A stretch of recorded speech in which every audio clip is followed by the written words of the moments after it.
¿Listo? Bien. Buenas tardes, ¿qué tal?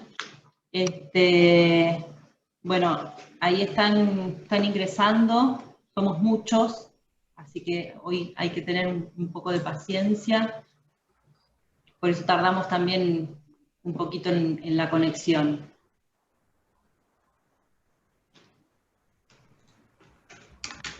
Bueno, me presento, mi nombre es Evangelina Cabana, soy parte de la Dirección Nacional de Adolescentes Infractores a la Ley Penal de la Secretaría Nacional de Niñez, Adolescencia y Familia, y hoy voy a coordinar este encuentro junto con Alejandra Zarza del Ministerio de Justicia y Derechos Humanos de la Nación.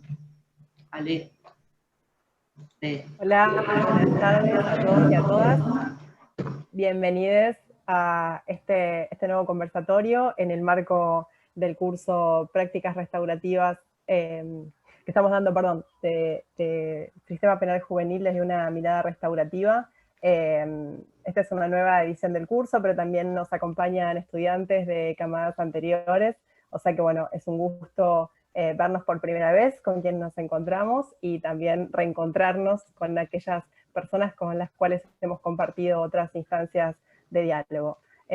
Bueno, ahora Eva va a presentar a las personas que nos van a acompañar hoy, pero bueno, realmente es adelantarles que es un verdadero gusto la charla que vamos a compartir, y además tenemos la suerte de tenerles en 2 oportunidades, o sea que por suerte, bueno, nada, vamos a poder dialogar bastante sobre un montón de tópicos muy interesantes. O sea que bueno, simplemente eso, darles la bienvenida, avisarles que la primera parte va a ser más bien de exposición, pero que por supuesto ustedes pueden ir desde este primer momento enviando sus preguntas o consultas al chat que vamos a ir recogiendo para después poder generar un espacio de intercambio. O sea que bueno, sin más, bienvenidos. Bueno, queríamos nuevamente agradecerles la participación a todos y contarles de que tenemos una amplia participación a nivel federal e internacional. Se inscribieron más de 700 personas de diferentes áreas de niñez, del Poder Judicial, del Poder Ejecutivo, de distintos ámbitos del sistema de protección de derechos. Por eso estamos... les enviamos por mail también a todos los inscriptos el link para que tengan acceso por otro medio, por el canal de YouTube que se está transmitiendo en vivo. Contarles que están participando personas de otros países, les decía, de Bolivia, de Brasil, de Chile, de Ecuador, de México, Paraguay, Perú, Portugal, Uruguay y también desde España. Así que, bueno, esta conferencia tiene realmente un carácter federal e internacional. Estamos muy contentos con eso. Y como decía Alejandra, esta es la 6ª conferencia que venimos haciendo desde la Secretaría, conjuntamente con el Ministerio de Justicia, invitando a diferentes especialistas en el área de justicia restaurativa. Tuvimos la conferencia con la doctora Silvana Greco, con el doctor Rodrigo Moravito, la licenciada Carla Villalta, el doctor Guillermo González y la doctora Virginia Domingo. Y en la charla de hoy, bueno, vamos a contar con la presencia de Ulf Christian Eiras Nordestal, que te voy a presentarte. Ulf, él es abogado, especialista en resolución alternativa de conflictos, coordinador de programas de mediación penal en San Martín, provincia de Buenos Aires, Tierra del Fuego y Neuquén. En la conferencia de hoy era conjuntamente con Juan Carlos Besula, que tuvo problemas de conexión, pero igualmente lo vamos a presentar porque si se puede enganchar, se va a sumar a la charla. Juan Carlos es mediador, psicólogo, magíster en servicio social, especialista en Derecho, Justicia y Ciudadanía siglo XXI, formador y consultor internacional en mediación familiar, comunitaria y restaurativa en adolescentes. El tema que nos van a presentar hoy es prácticas restaurativas con adolescentes, un enfoque basado en protección integral, son, ellos van a dar 2 charlas. La charla de hoy tiene una continuidad el día 19 a la misma hora, así que todos los que se inscribieron van a recibir un día antes el link de acceso al Zoom, de la misma manera que lo hicimos hoy, ¿sí? Lo mismo que les comentó Alejandra, va a estar el chat disponible porque nos van a presentar el tema más o menos en 40 minutos, 40, 45 minutos, y después damos lugar a las preguntas que puedan ustedes tener para ellos, que les pedimos las vayan volcando en el chat. Si hoy no llegamos a todas las preguntas, o si hay alguna pregunta que le parece mejor a Ulf, o está bueno que se complemente en el próximo encuentro, lo dejamos para el próximo encuentro, pero vamos a tratar de incluir todas las inquietudes que surjan. Tengan en cuenta que somos muchísimos hoy. Así que bueno, Ulf, te doy la palabra. Bueno, muchísimas gracias. Muy buenas tardes a todas y a todos. En los distintos lugares donde se encuentran, en los distintos horarios en los cuales se encuentran. Por lo que escuchaba recién, hay gente que acaba de almorzar y otros que están por cenar. Así que, bueno, a todos ustedes muy bienvenidas, bienvenidos. Antes que nada, agradecer también a la gente de la Secretaría y del Ministerio de Justicia por esta invitación. Para nosotros es digo en plural porque ustedes junto con Juan Carlos de Sula, que es un gran amigo, un gran compañero de trabajo también, y un gran pensador e impulsor de las prácticas restaurativas en el mundo, ¿no? La idea no es una conferencia, sino que iba a ser precisamente un diálogo, iba a ser una conversación con Juan Carlos, a partir de ahí. Hola, Ulf. Ahí se conectó Juan Carlos.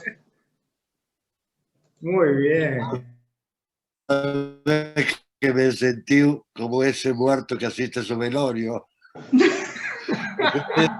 Hablaban de mí y yo no podía decirles que estaba porque estaba desconectado por el micrófono. Así que fue una experiencia vital muy importante la de hoy para mí. Suerte que hablé bien. Suerte, suerte. Bueno, qué bueno que hayas venido, Juan Carlos. Así podemos compartir. Ahí nos contaban la gran cantidad de personas y de distintos lugares, ¿no? que se han sumado a esta convocatoria, lo que nos hace pensar también del interés que genera y despierta en toda la comunidad, ¿no? Esta idea de cómo trabajar con adolescentes, ¿no? Y de qué manera involucrarnos desde lo profesional y desde lo comunitario. Así que qué bueno que podamos entonces hacer esta conversación. Sin duda. Bueno, ahora sí un poco más relajado. Buenas tardes a todas y a todos. Es un placer para mí estar con ustedes. Sufrí todo el día porque no había internet en el barrio. Y bueno, los queridos amigos de CENAF estuvieron ahí, Miguel y Eva, tratando de ayudarme a ver si inventábamos algún método. Pero bueno, la tecnología manda y bueno, finalmente estoy acá, así que muy feliz. Lamento haberles hecho pasar a Ulf y a los colegas ese sofocón, y yo mismo haber pasado esa tensión nerviosa muy horrible, muy horrible. Pero bueno, nosotros con Ulf lo que preparamos es un diálogo tipo Ortega y Gasset, que es más o menos la dupla que nos denominamos, para poder de alguna manera dar una actividad aquí a nuestro encuentro, ¿no? Y entonces, digamos, lo que sin ensayar ni nada, simplemente espontáneamente, yo le pregunto a Ulf, vos que has estado tanto tiempo trabajando digamos, las culturas precolombinas, y que últimamente has tenido, digamos, la oportunidad de vivir esta experiencia de incorporar con ellos metodologías restaurativas que ellos utilizan. Me parecía importante que rescates un poco eso, porque de alguna forma, digamos, todo el histórico, los antecedentes que utilizamos para usarla como punto de partida de la justicia restaurativa son las prácticas utilizadas por pueblos no occidentales, ¿no? Que son de alguna manera occidentalizados con distintos objetivos, fines y principios, ¿no? Entonces me encantaría que empezaras por aquí, ¿eh? ¿Qué te parece? Sí, Juan, justamente siempre se dice, ¿no?, que las prácticas restaurativas tienen su origen en el origen mismo de los pueblos. Quizás la dificultad a veces se da en poder entender y comprender, ¿no?, las culturas a partir de nuestra propia realidad, o sea, desde nuestro presente, poder entender esto. Y precisamente lo que planteabas, ¿no?, las culturas indígenas o los pueblos indígenas americanos tienen un sustrato restaurativo, como podemos decirlo, desde sus mismas prácticas, ¿no? Pero para poder entenderlo sería necesario poder partir desde la cosmovisión indígena de la vida y del mundo, ¿no? Si no es muy difícil poder interpretarlo y comprenderlo. Aquellos que tuvieron la posibilidad de escuchar el domingo la toma de posesión del cargo del vicepresidente de Bolivia, David Choquehuanca, pudieron escuchar cómo en 10 minutos dio una clase magistral sobre lo que es la cosmovisión indígena y la idea y el concepto del buen vivir, que es de allí, de donde extraemos estas prácticas que hoy las traemos como una novedad o como algo parece posmoderno, pero que en realidad está anclado en el origen de los pueblos. Y lo que él habló en 10 minutos voy a tratar de hacerlo en 3 nada más, ¿no? En la cosmovisión indígena, el ser humano, la naturaleza, el mundo, no son entes escindidos, autónomos, independientes, sino que conforman un todo. O sea, hay el ser humano, la naturaleza y el mundo conforman esa unidad, ¿no?, una unidad que está dispuesta a través de la energía que circula, y esa energía que circula a través de la palabra, la comunicación, ¿no? Entonces, todo lo que, o sea, lo que debe existir en armonía, debe existir en equilibrio, ¿no? Entonces, el ser humano tiende a tener conductas, todos sus actos, en buscar el equilibrio, ¿no?, en buscar esa armonía.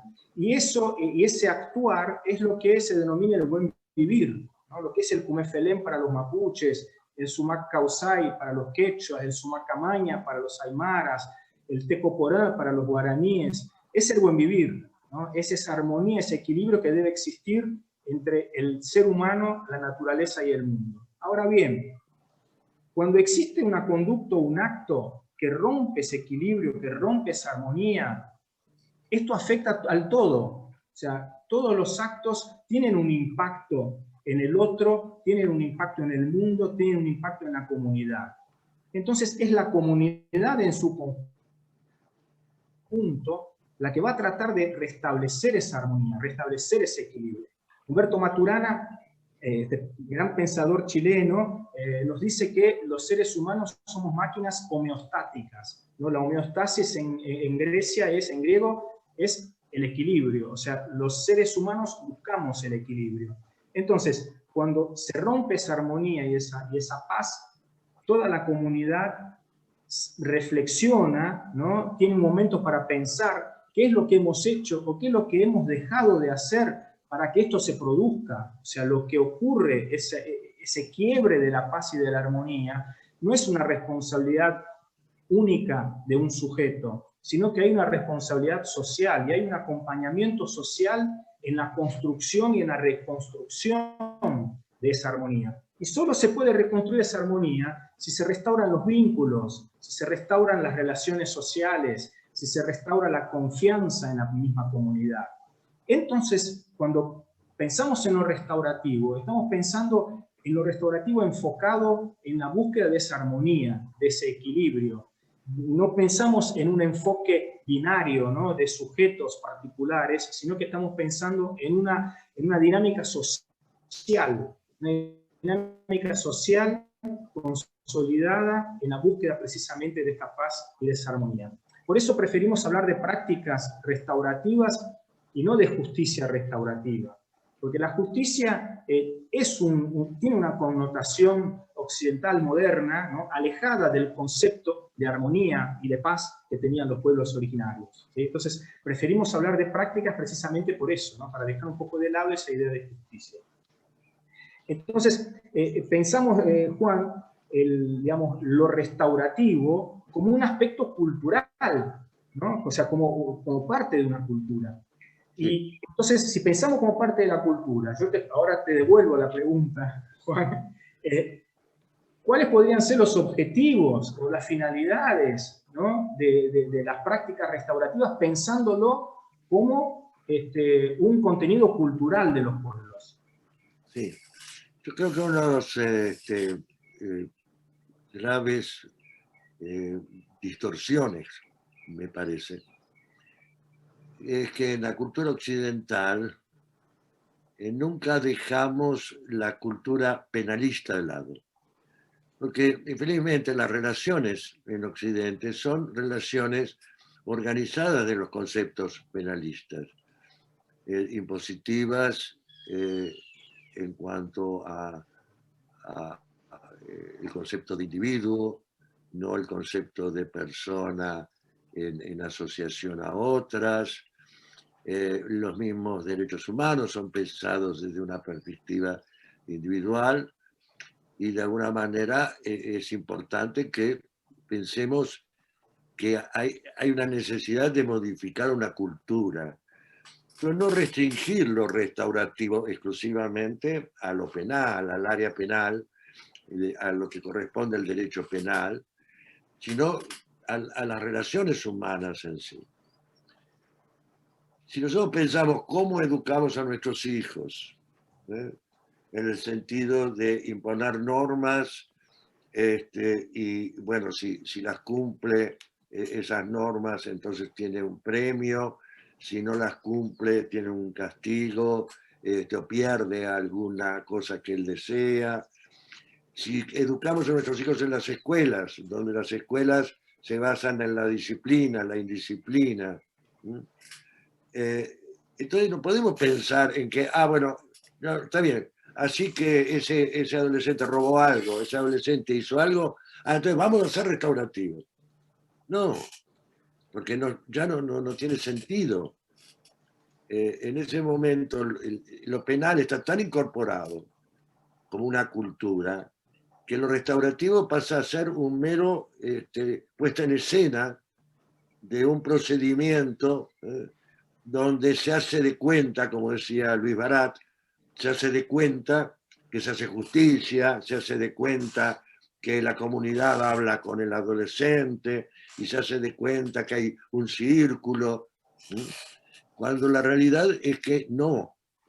La realidad es que precisamos familias democráticas, familias donde los hijos puedan expresarse, familias, digamos, donde, claro, no se deja de tomar decisiones desde una adultez, pero esas decisiones tienen la obligación de considerar los pedidos y las necesidades de esos niños, niñas y adolescentes.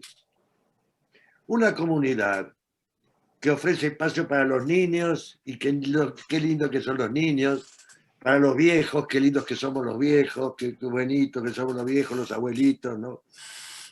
Pero para los adolescentes, nada. Para los adolescentes se niega la posibilidad de la existencia de un espacio donde puedan expresarse, donde puedan manifestarse. donde puedan traer todo su posicionamiento crítico y su posicionamiento creativo frente a una realidad que trata de ningunearlos, trata de ignorarlos.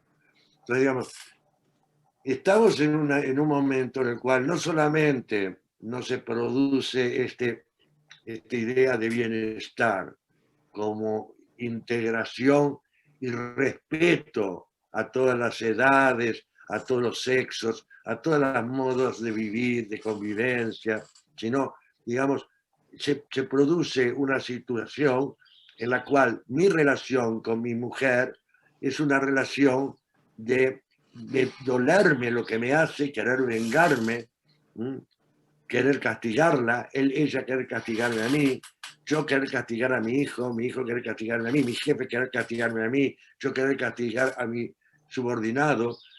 Y todas las relaciones son relaciones las cuales intentamos ser impositivos, y si no conseguimos imponer lo que deseamos, yo creo que en este momento Trump es el paradigma de Occidente en su comportamiento, el cual las cosas son como él quiere, y la gente no lo ha entendido. Entonces, digamos, esta circunstancia es la que nos debe llevar a realmente entender que debemos introducir todos los conceptos restaurativos que personalmente se unen con los principios de la mediación, en el sentido de no considerarse la mediación como un proceso negocial, sino la mediación como un espacio donde se da oportunidad a la gente para que se exprese, se manifieste.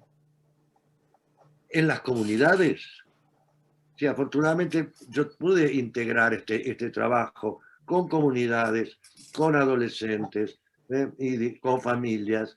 Entonces, de esta manera, digamos, uno entiende claramente que no hay una mediación que no sea comunitaria.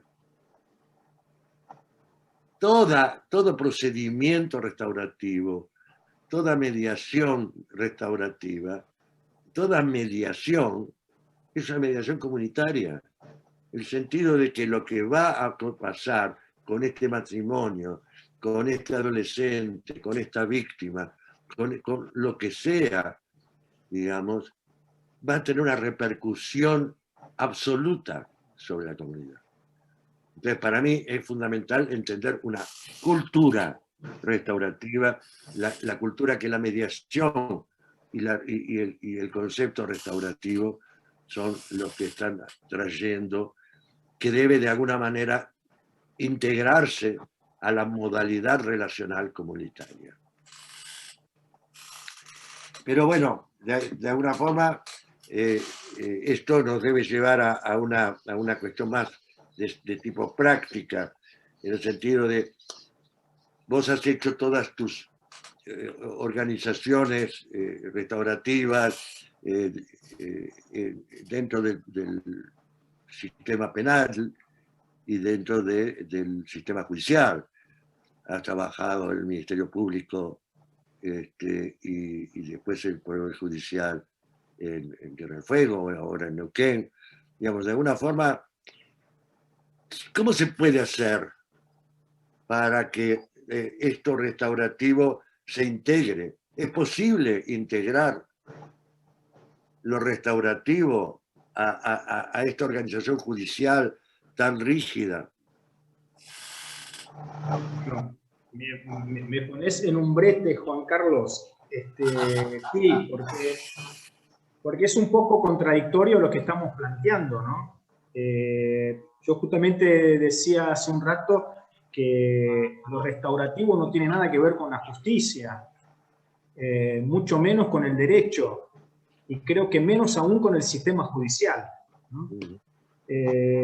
Entonces, es más, hasta me atrevo a decir, ¿no? y a plantear que la apropiación por el sistema judicial de lo restaurativo termine siendo contraproducente, o sea, termine pasteurizando, digamos, lo que entendemos por restaurativo, porque, digamos, el derecho es un poder hegemónico entre las disciplinas y entre las doctrinas, ¿no? O sea, y el sistema judicial es un poder hegemónico también. Entonces, uno tendría que ver hasta qué punto no sería un peligro, ¿no?, para lo restaurativo, que pueda ser absorbido por el sistema judicial y transformado en cualquier otra cosa. O sea, esto lo pongo como un tema de análisis para el futuro. Quizá para alargarte una tabla donde podamos flotar. Tenemos una ventaja, él es brasilero, hecho en Argentina, y yo soy argentino, hecho en Brasil. Entonces, de alguna manera, por esto podemos usar palabras y nos traducimos los dos.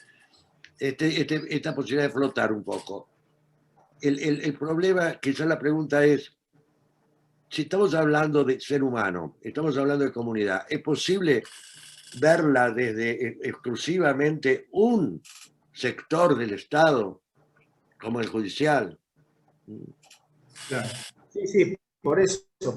Si pensamos en la dimensión comunitaria, ¿no?, de lo restaurativo, yo diría que no se puede, que no sería viable desde allí. Ahora, por la experiencia y la práctica, ¿no?, que en esto que ibas contando un poco mis antecedentes en la materia, digamos, la idea fue la de poder realizar las prácticas dentro del sistema judicial, ¿no?, con adolescentes y con jóvenes, pero con un enfoque restaurativo. O sea, dotar a lo que son las técnicas y las herramientas que podemos utilizar, como por ejemplo la mediación que compartimos, Juan Carlos, precisamente ese campo, pero dotarla de un sustrato antropofilosófico, ¿no?, de un contenido que requiera entonces imaginar que estamos trabajando desde un paradigma restaurativo. Entonces, estamos pensando en un trabajo, aún dentro de lo que puede ser el sistema judicial, pero que priorice la protección integral del adolescente, ¿no?, que ponga al adolescente en primer lugar. O sea, el interés superior del niño y del adolescente sigue estando vigente, aún cuando pensemos que haya una víctima, tal vez, que haya que reparar. Pero es imposible imaginar o pensar en una reparación de una víctima si no tenemos antes reparadas las necesidades, los intereses de ese adolescente al cual le estamos exigiendo, le estamos pidiendo que haga una reparación. Entonces, ese esquema binario, ¿no?, del sistema judicial, que es víctima, victimario, ofendido, ofensor, lo peor que podemos hacer es replicarlo en una práctica restaurativa. O sea, lo que tenemos que hacer es precisamente hacer lo contrario, o sea, transformar esa relación binaria, ¿no?, víctima-ofensor, en una relación comunitaria, donde todos de alguna forma participen en la resolución de lo que haya que resolver, ¿no? Sí, pues fundamentalmente lo que debemos quebrar es la rigidez conceptual del Estado en pretender atender un fenómeno por sectores. Entonces, ¿cómo podemos atender una cuestión tan compleja como la adolescencia, los adolescentes, desde una perspectiva exclusivamente del derecho penal? No podemos atenderla ni desde el asistencialismo exclusivamente, ni del penalismo exclusivamente. Digamos, tenemos que integrar, y por esto vos hablaste muy bien, la cuestión del concepto de protección integral. Nosotros tenemos que incorporar los conceptos propuestos por el principio de protección integral. El principio de protección integral está a hablar de adolescentes, niños y niñas, son seres humanos, personas en desarrollo, que necesitan de la protección integral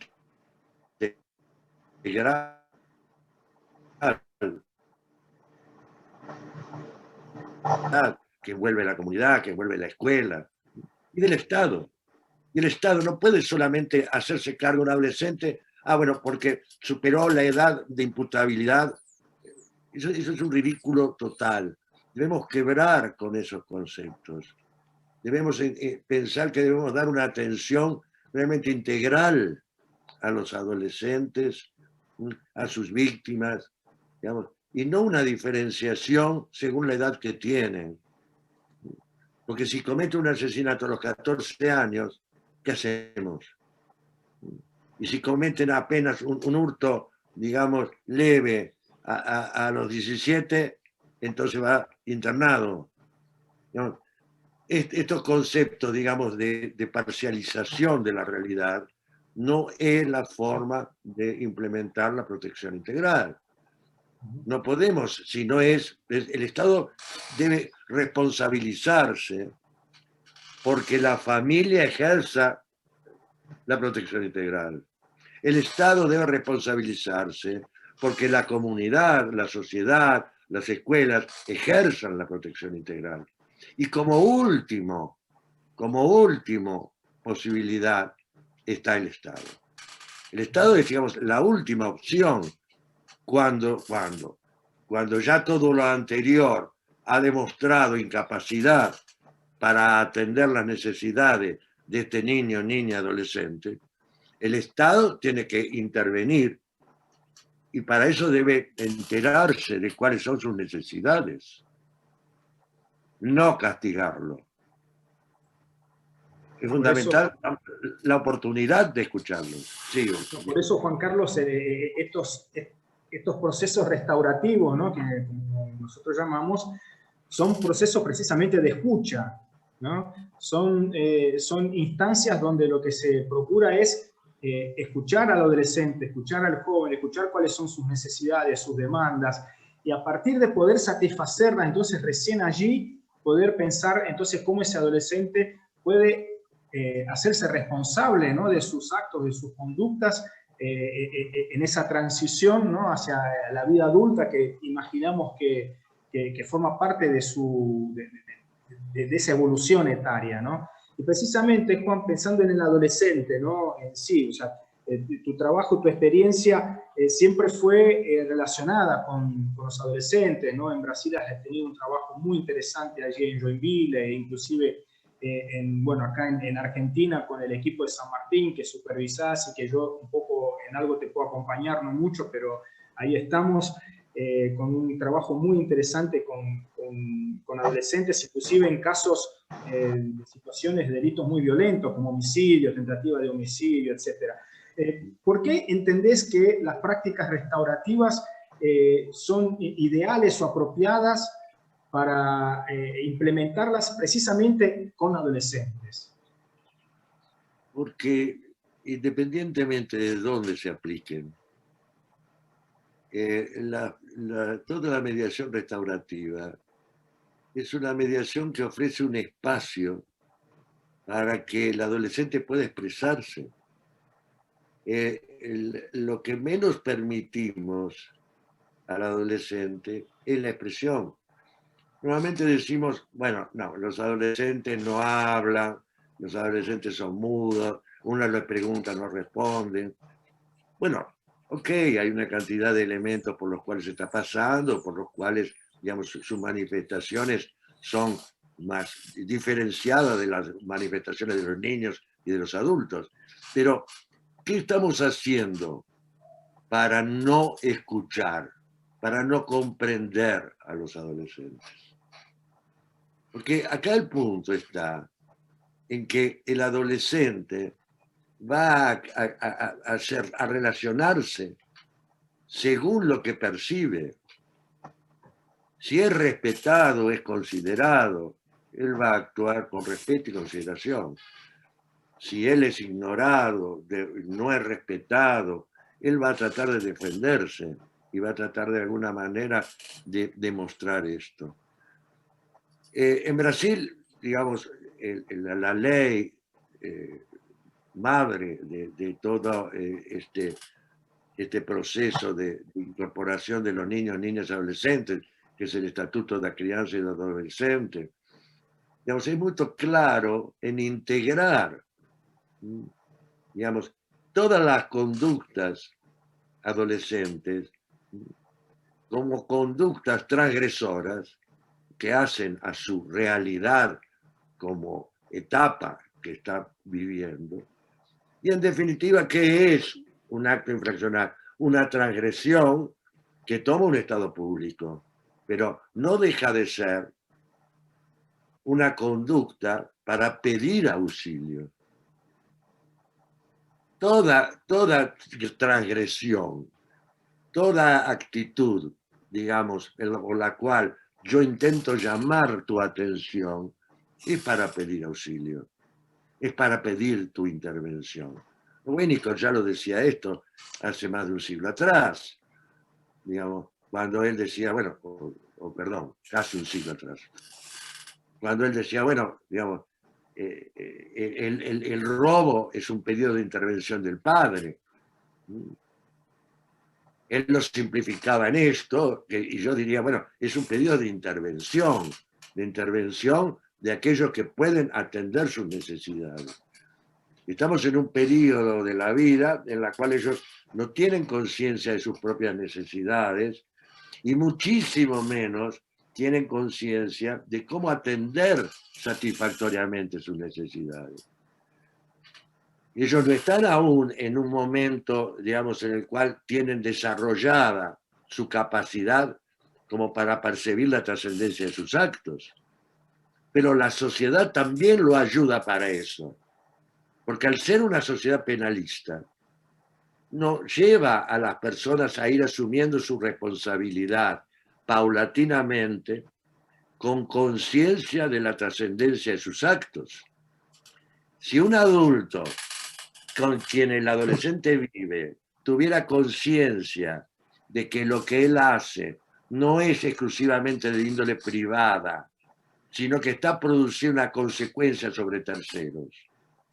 Si los adultos con los cuales él convive no utilizarían esa tentativa de burlar la ley, porque total no hay ningún policía que mire, no hay ninguna cámara, no hay ningún radar, entonces puedo violar la ley y de esta manera, digamos, ignorar la trascendencia que cualquier acto de cualquier ser humano tiene una repercusión sobre la comunidad.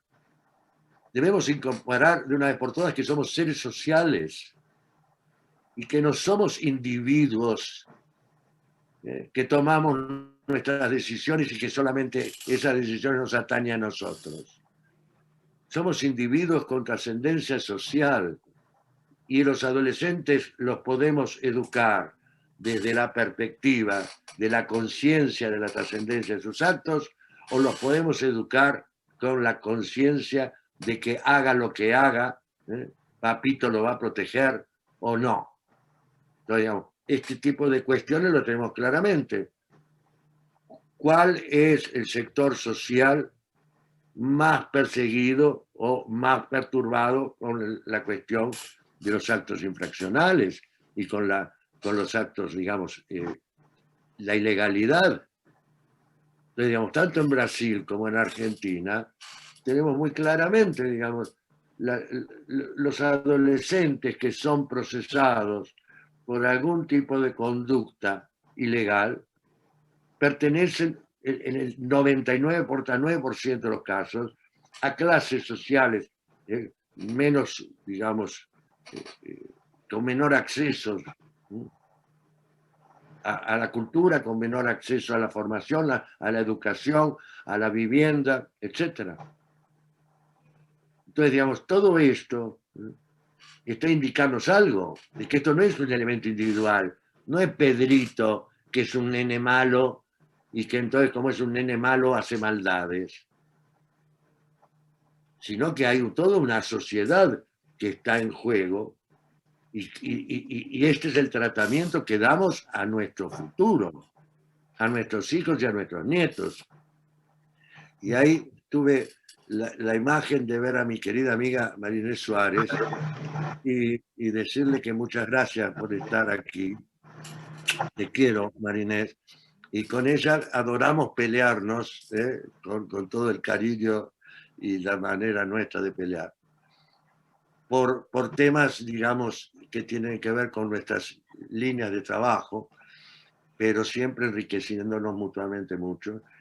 Y la cuestión, digamos, de la trascendencia de los actos es fundamental. Sí, Juan, vos fíjate que esto que estabas planteando, ¿no? de los adolescentes, no es ni siquiera una cuestión ni de Argentina ni de Brasil, ni siquiera de la actualidad. O sea, en todos los ciclos históricos, los adolescentes fueron tratados o maltratados o vistos como personajes, ¿no? Crueles, malos, bueno, las crónicas, las novelas, los escritos inclusive más antiguos, ¿no? En Grecia y Roma, también tenían a los adolescentes como un factor perturbador de la sociedad, precisamente por esa capacidad de crítica y cuestionamiento a los mayores, ¿no? Un poco va en danza con esto.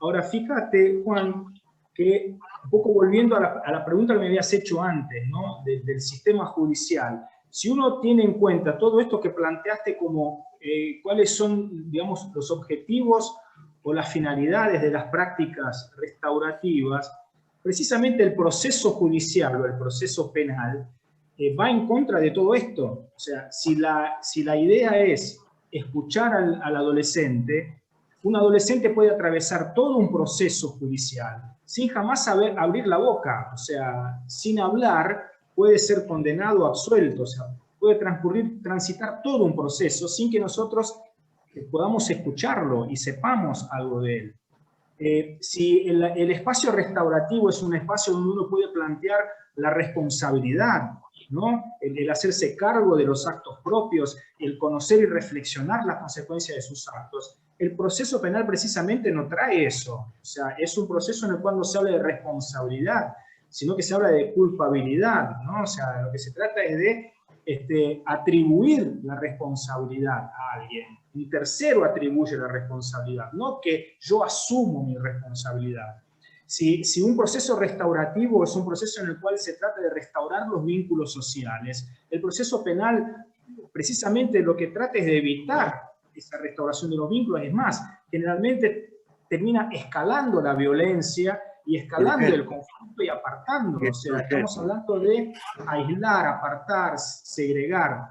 Si el proceso restaurativo es un proceso que imagina el poder reparar y restaurar, ¿no?, las ofensas y los daños, precisamente el proceso penal no tiene nada de esto. O sea, el proceso penal lo que piensa es en castigar, en sancionar, en prohibir. Entonces, cuando vos preguntabas, ¿no?, cómo uno desde un sistema judicial piensa lo restaurativo, y lo pensamos desde una tensión, yo llamo la tensión entre aquello que quiero hacer, aquello que puedo hacer y aquello que el sistema permite que se haga, ¿no? Precisamente para no caer en lo que vos planteabas antes de la ficción, decir que hacemos algo porque hacemos algo, aún sabiendo que eso que estamos haciendo no es lo que queremos hacer, ¿no? Me viene a la mente como un ejemplo práctico un operador de un sistema como podría ser el SENAJ, como podría ser un centro territorial, ¿no?, que trabaja con los juzgados, cuando me plantea, nosotros hacemos trabajo restaurativo en el territorio, y cuando le pregunto ¿cuál es el trabajo restaurativo? Bueno, el juez nos manda un oficio y nos dice que le tenemos que decir al chico que haga un trabajo comunitario en una sociedad de fomento. Entonces, para mí eso es trabajo restaurativo, eso es una práctica restaurativa. Entonces, en la ficción parece como que hay un sistema judicial que está trabajando con prácticas restaurativas, pero sabemos que en la realidad esto no se está dando, ¿no? Y lo peor es que los mismos operadores del sistema están convencidos de que realmente están haciendo prácticas restaurativas.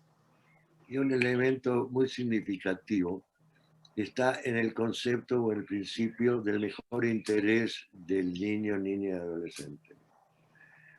Entonces, digamos, es muy interesante porque cuando yo hablo de esto, habitualmente el fiscal, el juez, normalmente dicen, estamos aplicando el mejor interés. ¿Y cómo llegaron a establecer cuál es el mejor interés?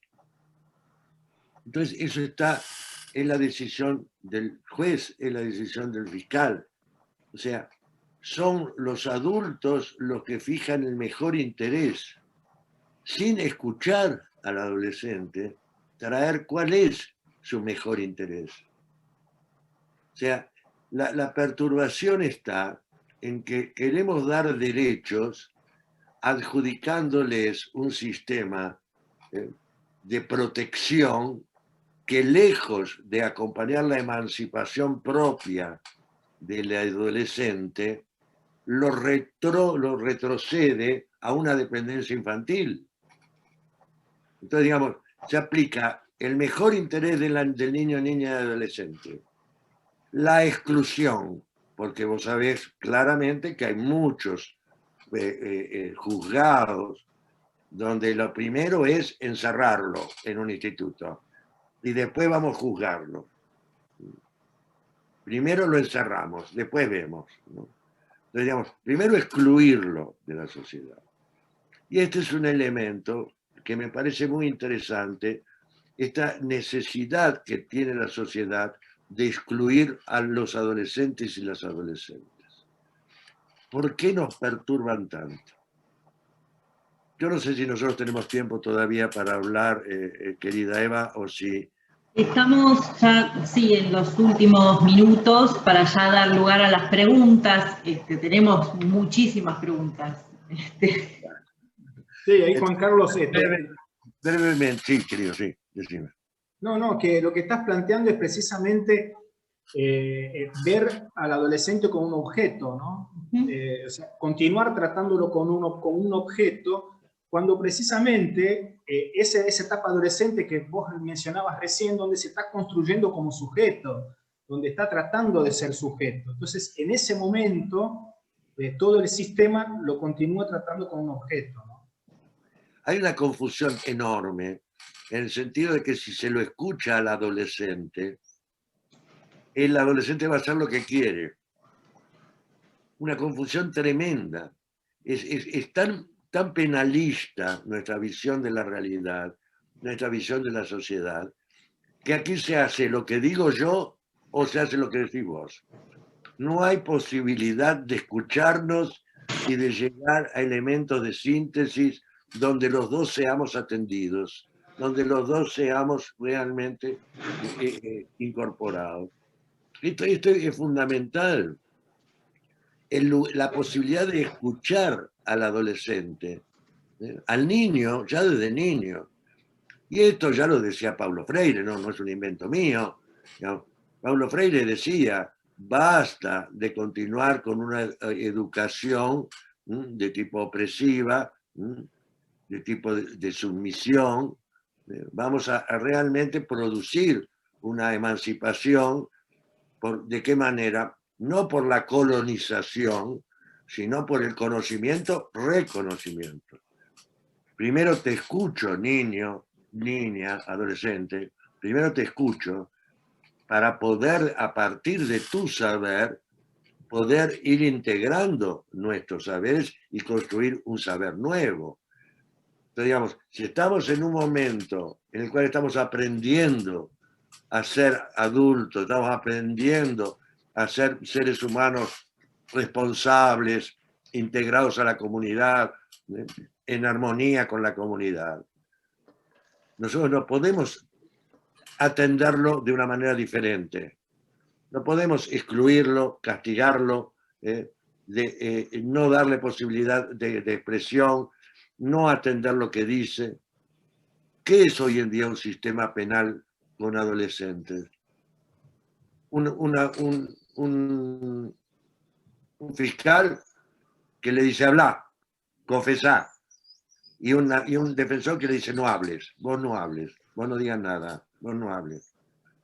Es realmente un enloquecedor sistema, en el cual en vez de estar a utilizar este momento como un momento realmente de diálogo, realmente de acogimiento de estos adolescentes para que puedan traer sus necesidades y poderse trabajar esto, poder realmente escuchar a la víctima, darle un espacio a la víctima para que la víctima pueda hacer su elaboración, para que la víctima pueda realmente superar ese momento de violencia vivido y pueda corresponsabilizarse con el adolescente en la reparación. Porque los dos deben ser reparados, los dos deben trabajar esta cuestión. Bueno, dejamos la pregunta, don Ulf, ¿qué le parece? Sí, vamos, así, muy más picante. Dale, mira, aprovechando esto último que estabas planteando, una de las preguntas plantea si es posible que en la búsqueda del mantenimiento de esta armonía del status quo, que los seres humanos tienden a patologizar, a tratar como extraños a aquel que transgrede la norma. Entendí el final, no entendí la primera parte. Si es posible mantener en la búsqueda del mantenimiento de la armonía del status quo, que los seres humanos tienden a patologizar, a tratar como extraños a aquel que transgrede la norma. El status quo no tiene armonía, el status quo tiene orden. Esa es la gran diferencia. El orden es la cosa en que vos impositivamente estructurás la realidad y estructurás, digamos, las relaciones y estructurás el funcionamiento. Ese es el orden. La armonía es la manera en que naturalmente las personas, la naturaleza, digamos, vamos produciendo una interacción en la cual, digamos, con esta situación de respeto y de integración y de conciencia de la existencia del otro, vamos relacionándonos. Entonces, un sistema impositivo va a mantener el orden. Un sistema, digamos, como el que estamos trabajando, donde el diálogo, el respeto, la inclusión, la escucha atenta, el respeto, todo esto va a favorecer la realización armónica. No olvidemos que en la mediación que nosotros proponemos es una mediación donde hay diálogo del adolescente con su familia, del adolescente con sus profesores, con sus compañeros, con sus amigos, digamos, con todas las personas que le son significativas, como para él poder de alguna forma trabajar de una manera integrada un proyecto de futuro, con una conciencia de trascendencia de sus actos y una conciencia de que el primer perjudicado por sus propios actos es él. Porque no es que el adolescente que lastima a alguien le está produciendo daño a un tercero y nada más. Al primero que se produce daño es a sí mismo y obviamente a la víctima. Esto no estamos a dudarlo de ninguna manera. Pero fundamentalmente a toda la comunidad donde esto pasa. Porque nuestro concepto es un concepto de corresponsabilidad. Lo que pasa en nuestra sociedad, en nuestra comunidad, somos todos corresponsables. No podemos continuar con el sistema de la responsabilidad penal que intenta identificar un culpable para darnos el certificado de inocentes. Porque el certificado de inocentes es lo que perturba absolutamente a la armonía social. Pero, digamos, tenemos que entrar en una otra modalidad operacional, que es la operacionalidad de la armonía, no por la imposición, sino por la cooperación y la comunicación. No sé si querés complementar, Ulf. No, que la armonía oculta contradicciones, ¿no? O sea, la armonía no es algo estático, la armonía es algo dinámico. Son fuerzas que circulan, se regeneran y, bueno, evidentemente eso es la vida misma, ¿no?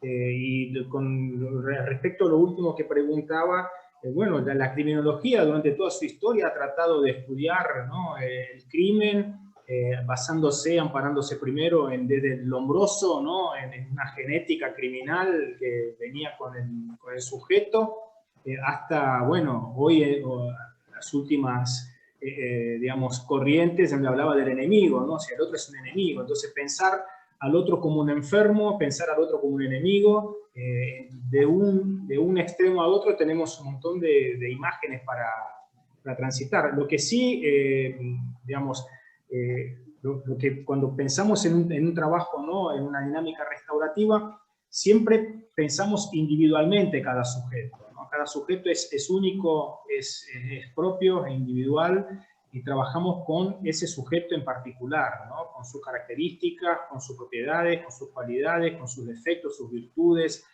Por eso es un trabajo individual en ese sentido, ¿no? O sea, no podemos pensar en un modelo para todos, sino que en cada caso concreto es una forma y un abordaje diferente. Y más que individual diría personalizado, ¿no? Personalizado. Claro. Individual pero comunitario. De individuo, ¿no? Sí, sino que somos muy dividuos. Estamos realmente con muchas divisiones.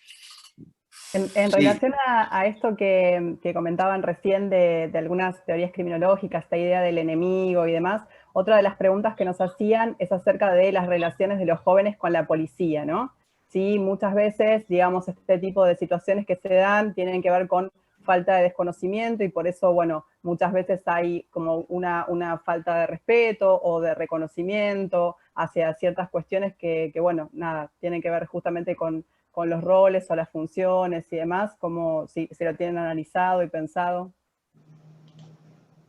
Sí, a ver, digamos, un poco es un déficit que tiene toda la sociedad, ¿no? O sea, institucionalmente tendríamos que replantearnos no solamente desde el sistema judicial, desde los sistemas de protección de derechos, sino inclusive de otros organismos, como puede ser la policía, como puede ser la escuela, como pueden ser los hospitales, o sea, todos tendrían que replantearse su relación con los adolescentes, ¿no? Su relación con la niñez, a partir de esa premisa de entender que el interés siempre debe prevalecer y que uno tiene que atender a las necesidades de estos sujetos que están en una etapa de formación, de consolidación de su yo, ¿no? Construyéndose como sujetos. Entonces, sería importante que en las instituciones policiales hubiera una formación en ese sentido, ¿no? Una formación en el sentido humanista, una formación en el sentido restaurativo, ¿no? De poder comprender de qué manera atender y asistir a los adolescentes. La respuesta del adolescente a la policía es violenta porque ellos también entienden que el trato hacia ellos es violento, o sea, no es una respuesta gratuita, sino que hay inclusive digamos, una tomada de fuerzas entre unos y otros, ¿no? Por eso me parece que uno no debería pensar que los adolescentes debieran recapacitar cuál es su relación con la policía, sino que debería ser al revés, o sea, de qué manera los cuadros policiales podrían pensar en intervenir cuando son situaciones con adolescentes. Y nosotros hemos trabajado bastante con la policía en Joinville. En Joinville pudimos hacer un trabajo muy interesante de integrar a la comunidad, a la policía, a las escuelas, entonces llegamos a las familias. Y el juez rescató a varios adolescentes que tenían la vida asegurada, digamos, asegurada no, la vida jurada, ¿no? Por la policía, porque los irritaban, no aceptaban esta cuestión del poder, no aceptaban someterse a una autoridad, ¿no? Les cuestionaban los derechos, me acuerdo uno que vino por resistirse, y él decía, me pidieron el documento, ¿y por qué le voy a mostrar el documento? ¿Cuál es la razón? ¿Qué estoy haciendo yo para tener que mostrar mi documento? Entonces, digamos, este tipo de elementos, digamos, es lógico. Una vez en el sur de México, en Yucatán, hicimos un trabajo con 40 policías, donde la dificultad mayor que ellos tenían era precisamente que eran odiados por la comunidad en general, odiados por corruptos, odiados por autoritarios, en fin, por una cantidad de virtudes que habían demostrado. Y entonces, bueno, ¿cómo acercarse? Y la manera, digamos, mejor que encontraron era acercarse por medio de los adolescentes. ¿Y cómo acercarse por medio de los adolescentes? Empezaron a generar canchitas de fútbol y a organizar partidos de fútbol de policías contra adolescentes. Entonces, digamos, de esa manera, digamos, cuando se pueden integrar en que están en la misma, que no son unos contra otros, sino que están en la misma, ahí pueden formar realmente parte de hacer cosas conjuntamente y poder de alguna manera entenderse, porque hay una película, Río Místico, donde la película comienza con 3 adolescentes, ¿no?, que cometen algunas transgresiones, uno de ellos es secuestrado y violado, y finalmente, digamos, uno de ellos pasa a ser el policía de la ciudad, el otro pasa a ser el gángster de la ciudad. Digamos, eran amigos y seguían siendo amigos, ¿no? De una manera, eran los mismos adolescentes que tomaron caminos diferenciados. Entonces, digamos, esta es una cuestión fundamental de integración. Aquí no hay... Uno de los problemas fundamentales que tiene la justicia restaurativa es que salió de la justicia penal para incorporarse a la justicia moral. Y entonces tomó principios religiosos, principios moralistas, entonces siguió trabajando con el concepto de culpa, con el concepto de pedido de perdón, etcétera, etcétera. Y esto es cambiar, digamos, una máscara por otra, ¿no? Y esto es precisamente lo que pasa con la policía. La policía, digamos, perfectamente tiene que tomar conciencia que para poder trabajar debe aproximarse a la comunidad para trabajar conjuntamente con la comunidad, no contra la comunidad. Juan Carlos, sí. Ahí no, justo recordaba en Tierra del Fuego una vez hicimos una charla. Un minutito, acabo de verlo a Daniel Bustelo. Me da una alegría enorme poder verte, Daniel, junto con Marinés. Esto es un orgullo maravilloso poder tenerlos aquí en esta misma ventanas. Qué buena vista que tenés, Juan Carlos.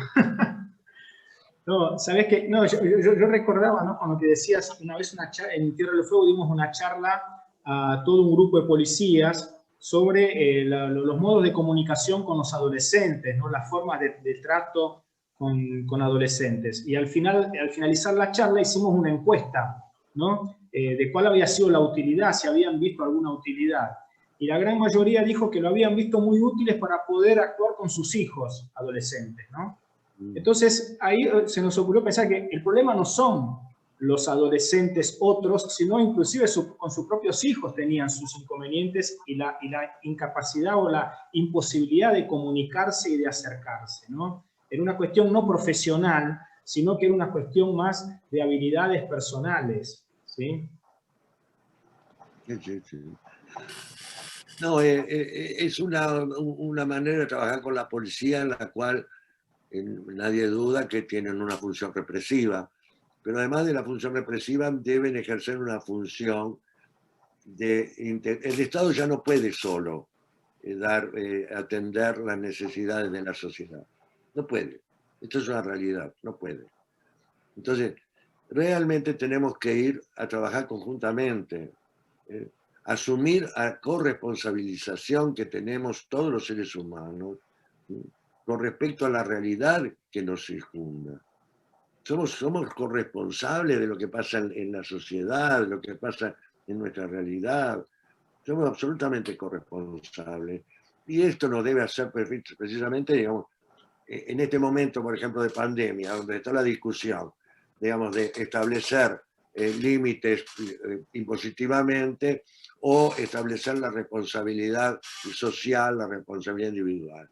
Bueno, ¿por qué no trabajar juntos con eso? Digamos, ¿por qué no trabajar de alguna manera conjuntamente? ¿Por qué, digamos, limitar a un trabajo impositivo y penalista? ¿Por qué no entregáramos otras maneras de cogestión? Una democracia realmente participativa, que es la posibilidad de incorporar a los adolescentes junto con la policía, para establecer cuáles son las normas de convivencia en esa comunidad. Sí.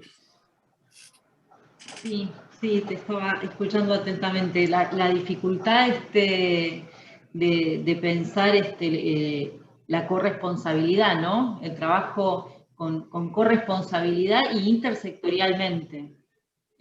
es lo que aparece siempre con estas cuestiones.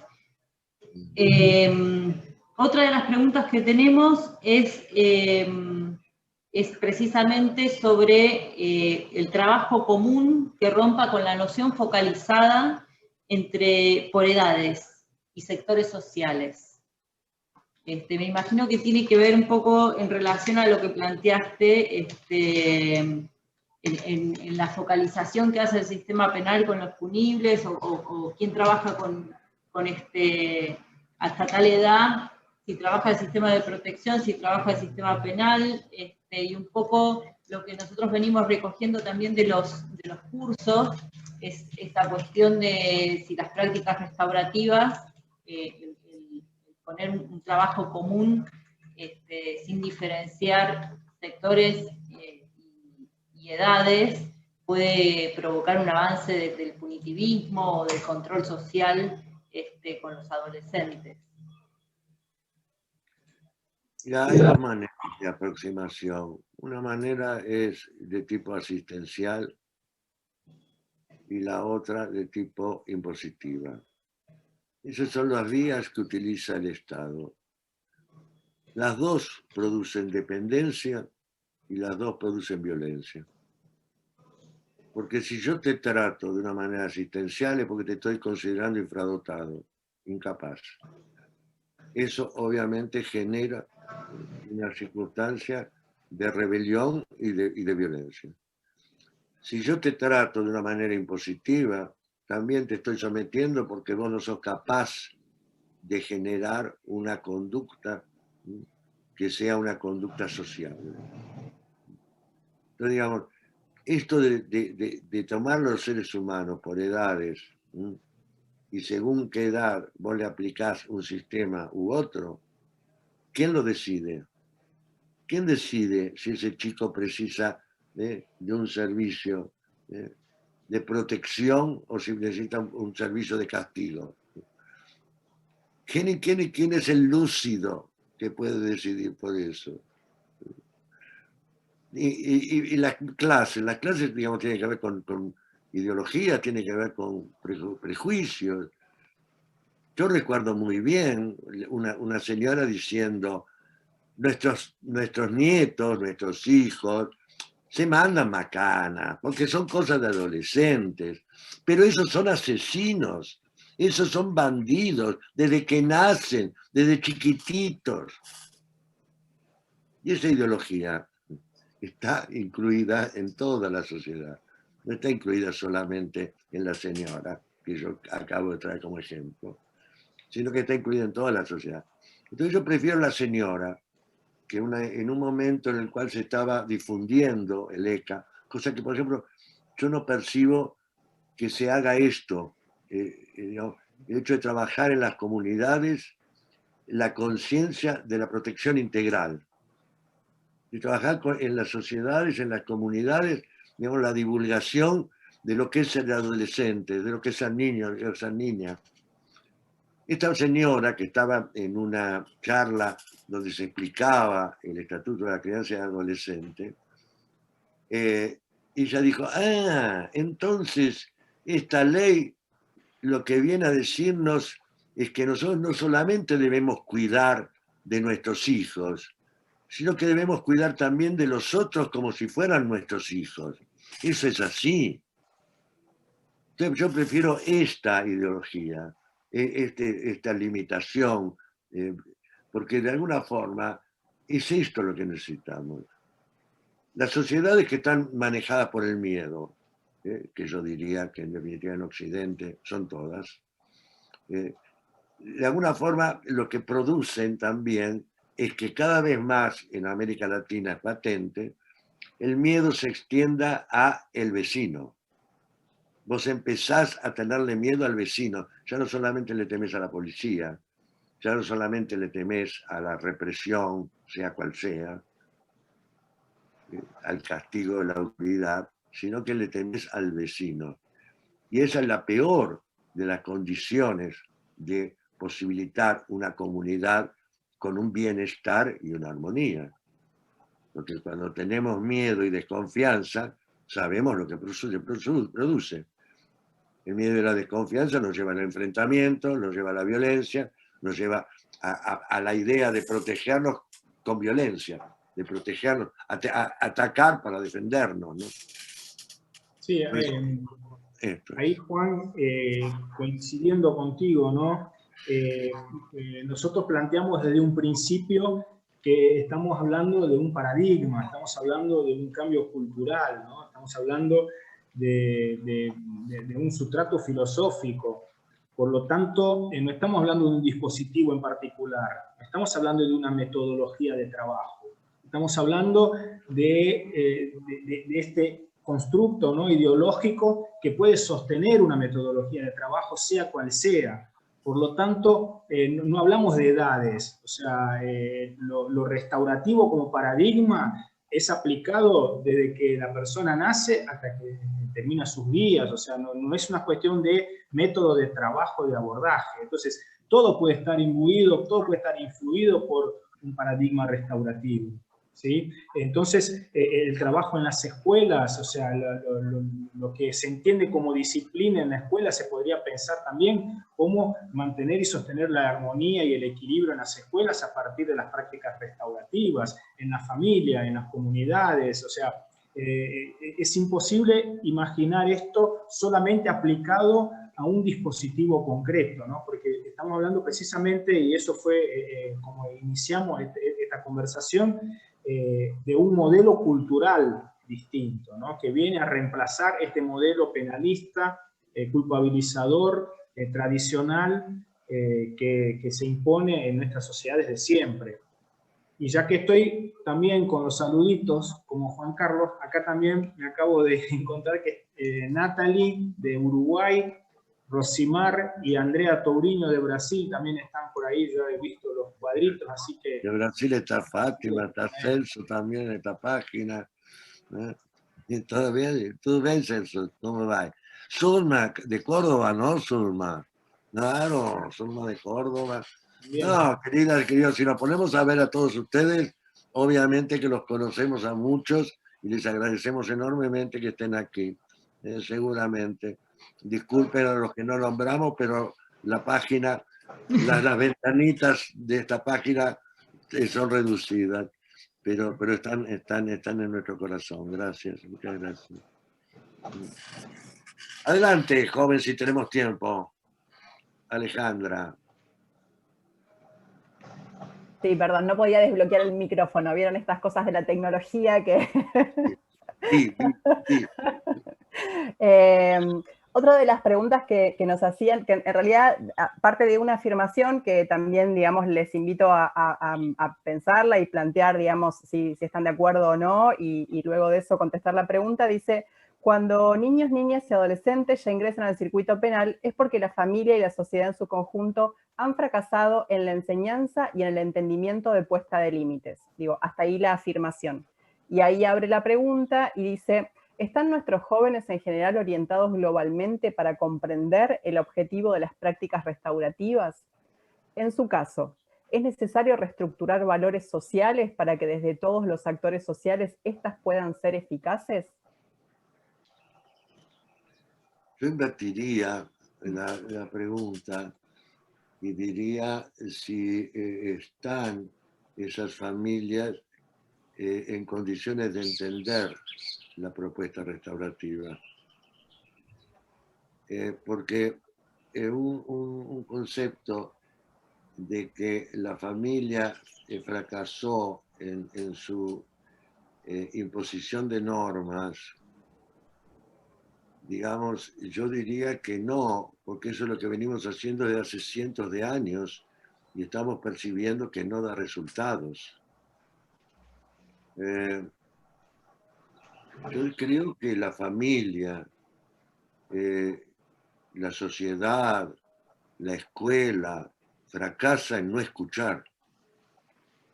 Este es el fracaso fundamental. No en decirle.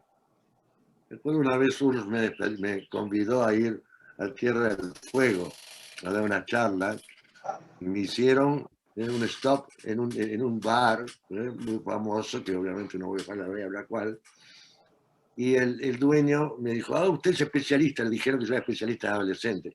Dice, por favor, ayúdeme, ¿qué hago con mi hijo? Yo, no sé, ¿usted escucha a su hijo? Dice, sí, yo siempre le digo lo que tiene que hacer. Entonces, digamos, esto que es muy ejemplar y que de Tierra del Fuego hasta Alaska y otras latitudes es lo que se implementa, digamos, el mejor interés del niño, papá sabe, mamá sabe, el juez sabe, el fiscal sabe, el abogado sabe, digamos, todo esto es lo peor que le podemos estar haciendo a un chico. El profesor sabe, en Brasil decíamos, a chichía sabe, ¿no? Porque la maestra la llama a chichía, ¿no?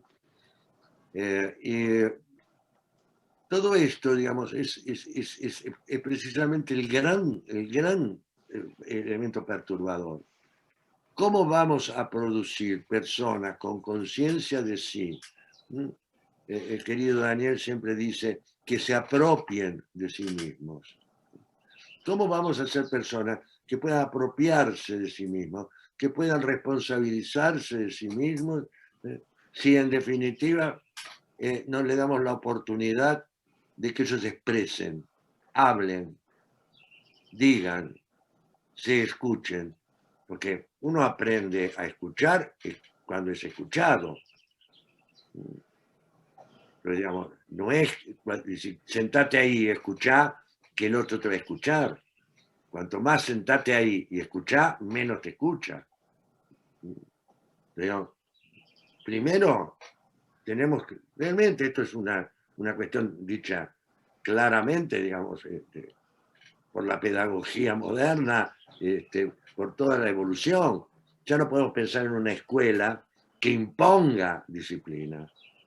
Debemos pensar en una escuela que trabaje para el desarrollo de las habilidades y de las capacidades de cada chico, escuchándolo, haciendo un trabajo conjunto en la construcción de cuáles van a ser las normas con que nos vamos a relacionar para poder trabajar mejor.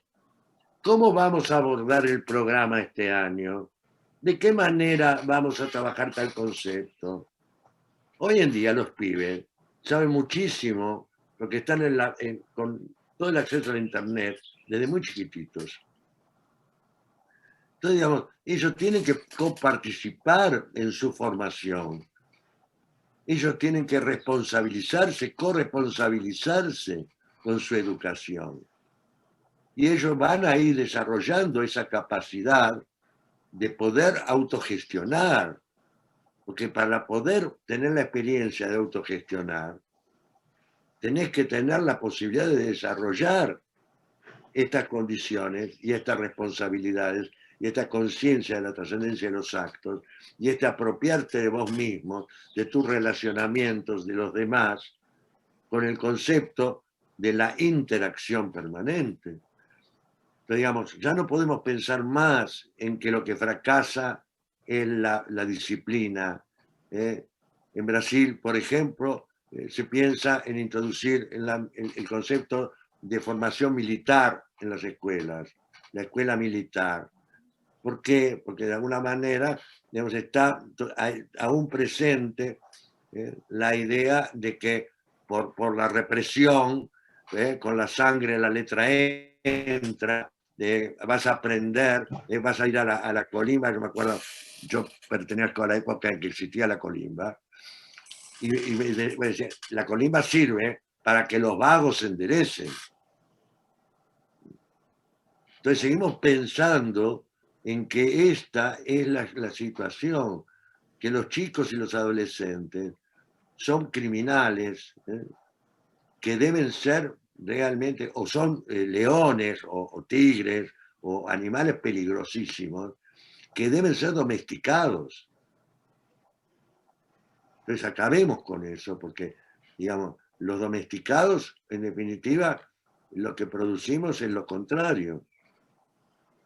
Lo que producimos es la contrarreacción con una violencia mucho mayor. Y lo peor de todo, Juan Carlos, es que decimos que cuando ingresa al sistema judicial es porque todas las demás instituciones o actores han fracasado, con la vana esperanza de que el sistema judicial entonces va a resolver y enderezar todos los fracasos anteriores. Y precisamente lo que sabemos es que termina replicando y aún acelerando, ¿no? Todo lo negativo de lo anterior. O sea, ¿qué puede ofrecer el sistema judicial de novedoso, de provechoso, de beneficioso para el adolescente que no lo hayan ofrecido otras instituciones, como puede ser la familia, la escuela, el club, la iglesia, el barrio, etc., ¿no? Entonces, todos conocemos cuál es la respuesta que tiene el sistema judicial. Precisamente estamos tratando de modificar esa respuesta, pero como decíamos antes, lo interesante sería, y un poco atendiendo a esta pregunta, que antes de que llegara al sistema judicial como la última ratio, ¿no? Como el último actor, hubiera dentro del sistema comunitario, ¿sí? Espacios, dispositivos, donde precisamente esos adolescentes puedan ser escuchados y atendidos en sus necesidades. Entonces, allí está faltando entonces la pata de la comunidad, ¿no? La pata de la sociedad en sí, en hacerse cargo de poder tener esos espacios que vos planteaste al comienzo de la charla, que están faltando hoy en día, que son los espacios para los adolescentes. Yo estuve trabajando hace muchos años atrás en una ciudad donde se habían producido algunos suicidios de adolescentes. Recuerdo. Y hicimos un trabajo con los adolescentes que habían sido los compañeros, etc. Y lo que ellos representaban es que nadie los escuchaba. Nadie los escuchaba. Y finalmente se terminó este taller que hicimos con un petitorio para las autoridades, etcétera, que era un petitorio donde decían: lo que queremos es tener un espacio para nosotros, donde podamos encontrarnos, donde podamos hacer deporte, donde podamos hacer arte, donde podamos hacer, en fin, organizar cosas, digamos, que sea un espacio para nosotros, gestionado por nosotros. Porque en una familia, digamos, no le dan espacio a hablar. La vida es decidida por ellos. En una escuela no le dan espacio a hablar, son castigados cuando hablan. Entonces, de alguna forma, digamos, el otro día había un chiste donde decía: pasamos toda la infancia del nene alentándolo para que camine, para después mandarlo a la escuela donde le prohíben que camine y tiene que quedarse siempre sentadito. Entonces, digamos, ¿qué estamos haciendo? ¿Qué hijos estamos creando? ¿Qué nietos, en mi caso, estamos creando? Pero un poco también en esto de pensar las prácticas restaurativas desde la concepción de comunidad, les leo las dos preguntas que vienen en una, o sea que lo hace la misma persona, y así ya vamos cerrando, y todas las preguntas que quedaron pendientes quedan para el próximo encuentro. Nos dice: ¿cómo desarrollarlas? Dice: si las prácticas restaurativas requieren de una concepción de comunidad, ¿cómo desarrollarlas en una sociedad occidental que en la práctica no se asume como comunidad?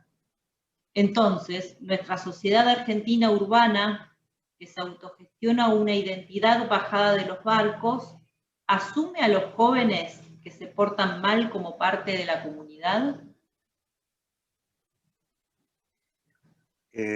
Mira, yo creo que comunidad es todo. Digamos, una vez un joven que estaba queriendo hacer unas prácticas de mediación me decía: ay, por favor, ¿a qué comunidad puedo ir para poder hacer prácticas? Y yo le dije: ¿vos vivís en la selva? ¿Dónde vivís? Y dijo: no, vivo acá en la ciudad. ¿Y vivís en un edificio? ¿Vivís en un barrio? Vivo en un edificio. Y bueno, comencé a trabajar con esa comunidad. El edificio es una comunidad. El barrio es una comunidad. el club a donde vas es una comunidad, la escuela a donde vas es una comunidad, la prisión a donde te mandan es una comunidad. Digamos, entonces, esto es el trabajo que tenés que hacer. Y fundamentalmente los mediadores deben levantarse de la silla de mediador e ir para la calle. Entonces, los mediadores debemos estar trabajando en la calle, escuchando a la gente, dándole a la gente la posibilidad de ser escuchada. No podemos continuar en nuestros gabinetes, en nuestros escritorios, en nuestros espacios. Tenemos que ir a la calle. Entonces, nosotros cuando comenzamos a trabajar en Joinville, introdujimos, lo vamos a hablar en todo caso en la próxima, introdujimos un participante en la mediación que era el portavoz de la comunidad. Ese portavoz de la comunidad era de alguna manera alguien que traía las palabras en un diálogo con el adolescente, en un diálogo con la víctima, traía las palabras, digamos, y el sentir de la comunidad, ¿no? Entonces, esto al principio lo hacíamos, digamos, como un equipo de mediación. Después, las propias familias de los adolescentes con las que trabajábamos empezaron a convidarnos a poder ir a hablar con la comunidad.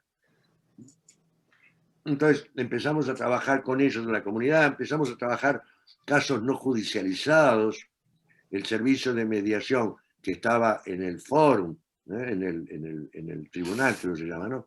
Tribunal de Joinville, digamos, no solamente atendía a adolescentes judicializados, también venían profesores pidiendo la posibilidad de hacer una mediación con un adolescente pidiendo hacer con su mamá, con su papá, en fin, asistentes sociales, todo un elemento, digamos, de integración con la comunidad. Y en la comunidad comenzamos a encontrarnos con personas que se interesaban mucho en poder, digamos, trabajar y poder hacer algo para que su propia comunidad tuviese una mejor calidad de vida. Estaban muy preocupados porque muchas comunidades, la mayoría de los asesinatos no se dan entre adolescentes y personas de otras ciudades, sino entre los adolescentes de una comunidad contra los adolescentes de esa comunidad. Se matan entre ellos. Entonces, digamos, esta violencia no es una violencia, digamos, es interna. Y eso preocupa a la comunidad. Eso preocupa a la comunidad. Cuando la comunidad se preocupa, debe responsabilizarse, no penalizarse. No debe decir estos hijos de P de los adolescentes, sino qué estamos haciendo para que esto pase. Y eso es lo que tenemos que hacer cada uno de nosotros. ¿Qué estamos haciendo para que esto pase? ¿O qué no estamos haciendo para que esto pase? Entonces, digamos, este elemento nos da a que la comunidad siempre pueda participar, sin importar el tipo de organización social que tengamos.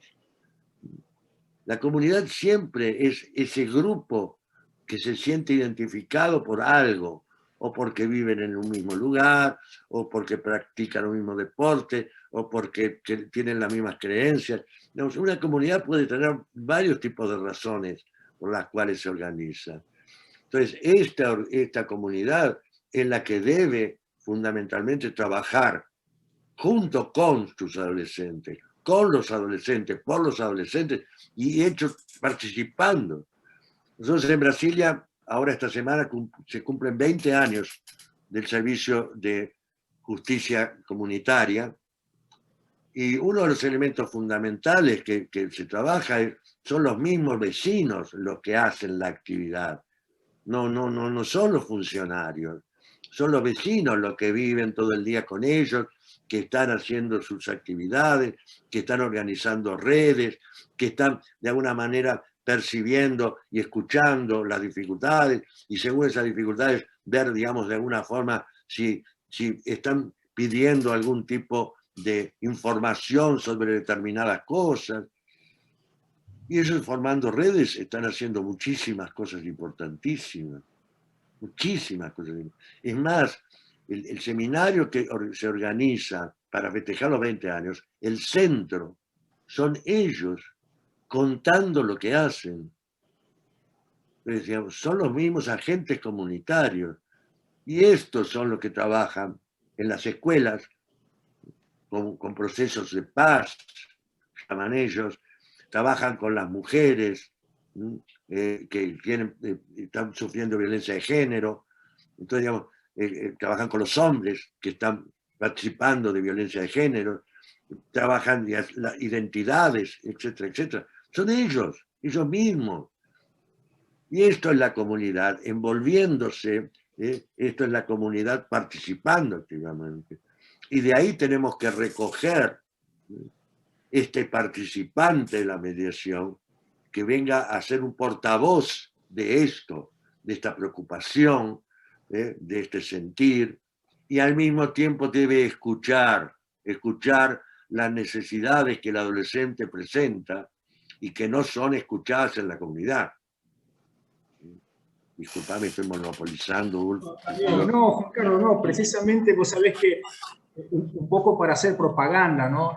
La semana que viene vamos justamente a hablar de cómo hacerlo en la práctica, todo esto que estamos planteando desde lo teórico, ¿no? Porque queda medio como un marco teórico que a algunos le puede resultar interesante, novedoso, a otros que ya lo conocen, pero lo importante es ver también de qué manera uno puede aplicarlo. Y con esto de la comunidad, fíjate qué paradójico, ¿no? Que resulta que una vez también trabajando con operadores territoriales, surgió la misma inquietud, ¿no? De qué manera hacer participar una comunidad en una ciudad urbana con gran cantidad de población, donde la gente no se conoce, y ahí salió un operador y dijo, ustedes no saben lo difícil que es trabajar en mi pueblito, que somos 4.000 habitantes, los obstáculos que encuentro yo para poder trabajar las cuestiones comunitarias, ¿no? Entonces, imaginar que una cosa es blanco-negro, yo creo que hay muchos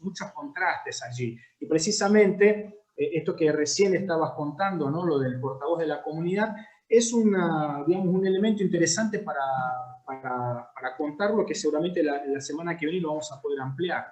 Y quiero aprovechar para hacer un saludo. Acabo de ver un amigo desde Corrientes, Edgardo Frutos, que está estrenando su cargo de juez de infancia y juventud. Así que un gran abrazo para él también. Bueno, agradecerles, y yo los comprometo a ambos a contar esas experiencias de trabajo en redes comunitarias, porque como ya hemos hablado, a veces también los conceptos se desvirtúan, ¿no? Con la necesidad de aplicar determinadas cuestiones como mandatos, que hay que armar redes, que hay que trabajar la corresponsabilidad, que hay que trabajar la intersectorialidad, y terminamos repitiendo conceptos cuando en realidad las prácticas son otras, las prácticas reales que generan la participación y que generan de verdad una corresponsabilidad, son esas que queremos que los cuenten, que han mencionado un poco ahí por arriba. Esto, a ver, uno imagina que este tipo de trabajo es un trabajo integral, ¿no? De una mirada holística, una perspectiva abarcativa. Entonces, estamos pensando en que tiene que haber interdisciplina, estamos pensando en que tiene que haber una suma de saberes y procederes, ¿no? Diferentes. O sea, no podemos pensar que esto es digamos, una cuestión protagónica ni de la rama del derecho, ni del social, ni de lo psicológico, ¿no? Sino que inclusive algunas de las preguntas, porque ahí por el chat surgían la importancia del trabajo interdisciplinario, entendemos que esto es así. Juan Carlos es psicólogo, yo soy profesor de historia y abogado, o sea, y trabajamos y podemos consensuar y pensar nuestras prácticas en conjunto, ¿no? Sí, Alejandra, por favor.